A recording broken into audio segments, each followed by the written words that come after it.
विदेश में एक सच्ची घटना घटी। एक छोटा किलर वेल, शिकारी वेल, नावों के पास गोल गोल घूम रहा था और उसके मुंह में कुछ था। नाव के कर्मचारियों ने अंदाजा लगाया कि शायद उसका मुंह कहीं फंस गया है और वो उनसे मदद मांग रहा है। जब कर्मचारियों ने उस चीज को निकालने की कोशिश की तो किलर वेल थोड़ा हिचकिचा रहा था और लगातार करा रहा था, मानो कुछ कहना चाह रहा हो। इस अजीब व्यवहार ने कर्मचारियों का ध्यान खींचा। जब उन्होंने फिर से मदद करने की कोशिश की तो किलर वेल पानी के नीचे चला गया और अपना सफेद पेट ऊपर की ओर कर दिया। इस व्यवहार को इंसानों के प्रति भरोसे का संकेत माना जाता है। मछुआरों को लगा कि किलर वेल उनसे मदद मांग रहा है। हालांकि नाव पर जरूरी औजार न होने के कारण उन्होंने मदद के लिए बुलाया। जब बचाव दल पहुंचा तो छोटा किलर वेल वहीं था, मानो उसे पता चल गया हो कि मदद आ गई है।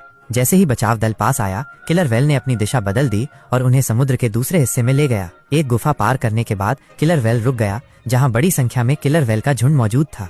छोटा किलर वेल एक बोए पानी में तैरने वाली निशानी के पास रुक गया। जब बचाव दल वहां पहुंचा तो उन्होंने पाया कि उस किलर वेल की मां की पूंछ का पंख एक बोए की रस्सी में फंस गया था और वो शायद काफी समय से फंसी हुई थी। बच्चा किलर वेल अपनी मां के नीचे तैर रहा था, मानो उसे सहारा देने और उसका दर्द कम करने की कोशिश कर रहा हो। इस दौरान बच्चा इंसानों की ओर गहरी आवाजें निकाल रहा था, शायद मदद के लिए गुहार लगा रहा था।